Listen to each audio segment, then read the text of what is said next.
Selamat malam Bapak Ibu, Saudara-saudari yang dikasihi Tuhan kita Yesus Kristus. Terimalah salam dari HKBP Kernolong, HKBP tertua di Pulau Jawa.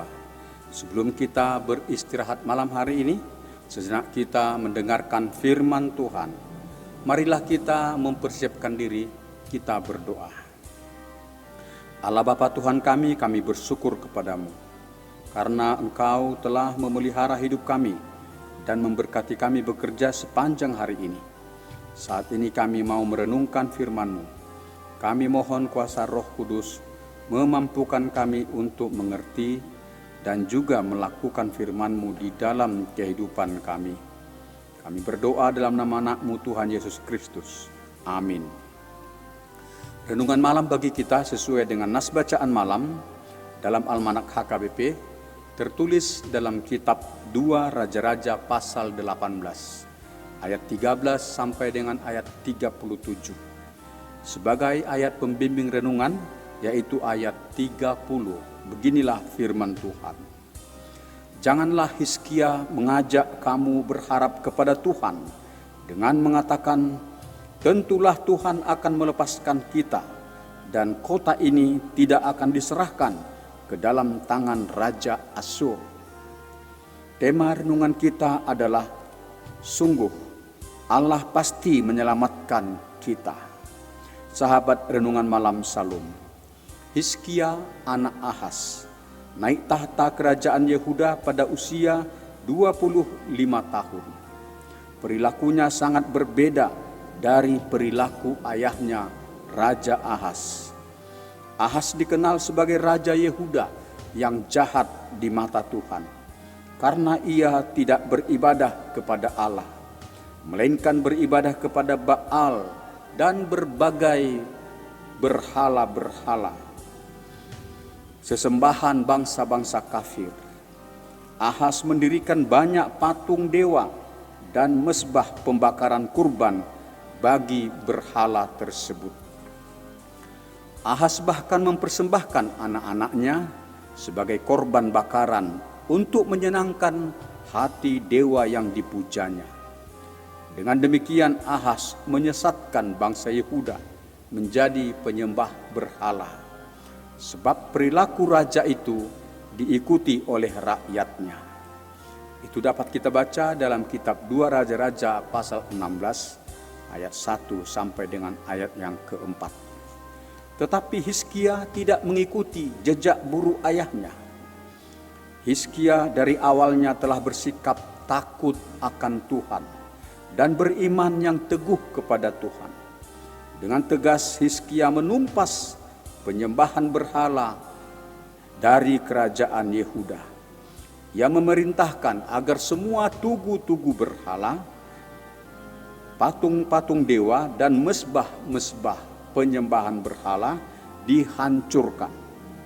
Bahkan ular tembaga yang dulunya dibuat Musa semasa bangsa Israel di padang gurun, tetapi yang kemudian diberhalakan oleh bangsa Yehuda, itu dimusnahkan oleh Hizkia.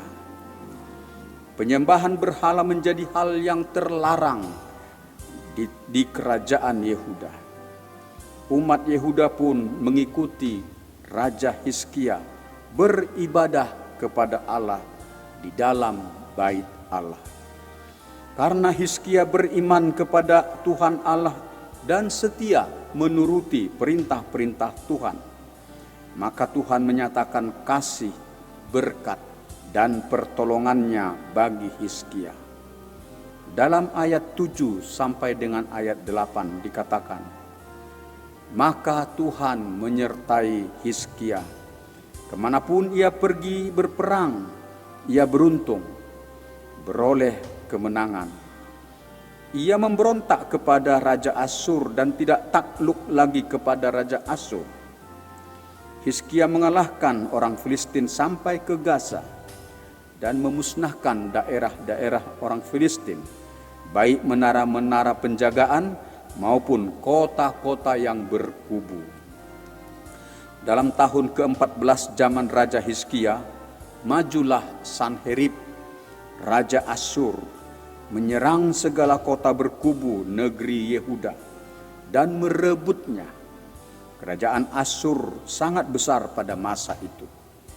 Dan Raja Asyur ingin menaklukkan kota Yerusalem. Sebelum mengadakan penyerangan, Raja Asyur mengutus panglima perang, kepala istana, dan juru minum agungnya bersama sejumlah besar tentara Asyur mendatangi Hizkia.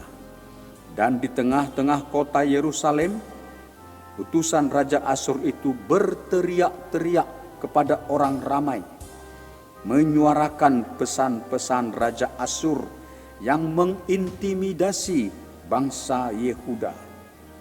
Sebagian daripada intimidasi Raja Asyur itu mengatakan, "Janganlah Hizkia mengajak kamu berharap kepada Tuhan dengan mengatakan, tentulah Tuhan akan melepaskan kita dan kota ini tidak akan diserahkan ke dalam tangan Raja Asyur."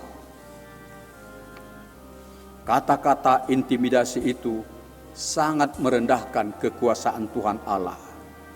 Dan Raja Asyur mencoba merusak iman orang Yehuda agar jangan memercayai Allah dan jangan mendengarkan Hizkia, tetapi memercayai dewa yang dipuja oleh Raja Asyur. Sahabat renungan malam Salum. Tetapi bagaimanakah Raja Hizkia menyikapi intimidasi Raja Asyur itu? Raja Hizkia tidak gentar terhadap intimidasi itu, dan rakyat Yehuda tidak terpengaruh terhadap intimidasi itu. Hizkia mengutus pejabat istana menjumpai Nabi Yesaya agar berdoa kepada Allah memohon keselamatan. Dan Hizkia pun berdoa juga di bait Allah, memohon pertolongan Allah untuk menyelamatkan bangsa Yehuda.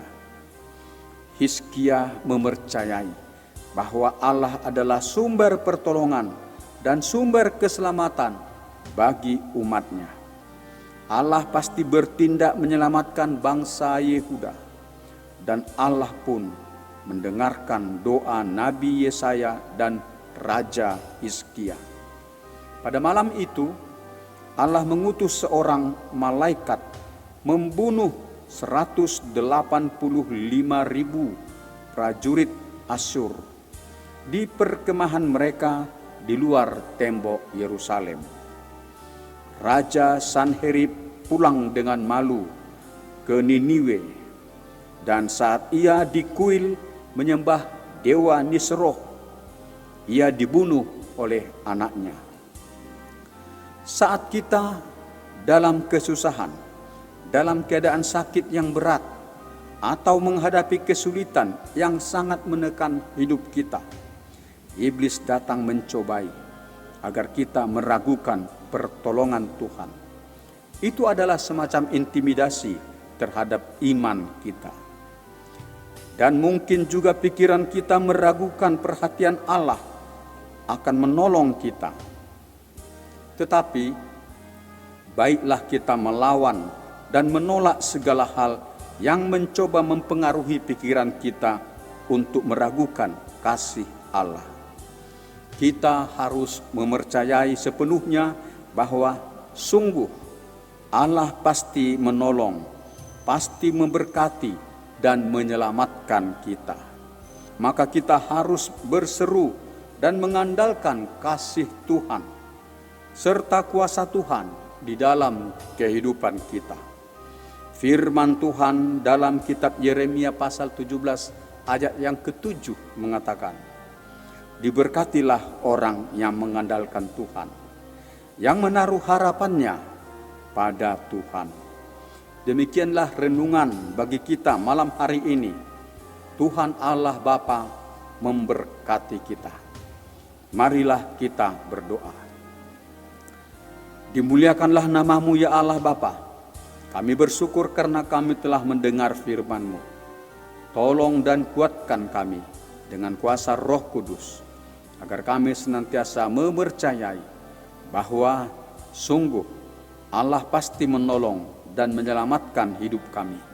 Sebab Engkau setia mengasihi orang yang berpengharapan kepadamu.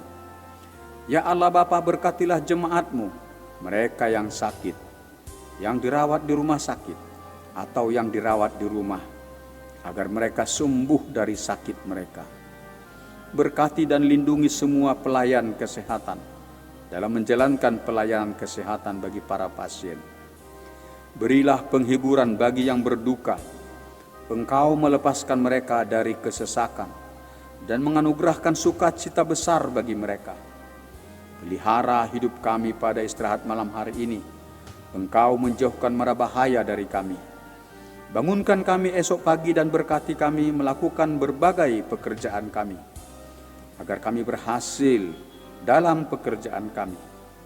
Berkatilah anak-anak kami dalam kegiatan pelajaran mereka, agar mereka berprestasi yang baik.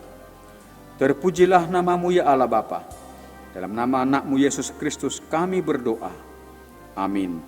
Anugerah Tuhan kita Yesus Kristus, kasih setia Allah Bapa, persekutuan dengan Roh Kudus memelihara hidup kita selama-lamanya. Amin.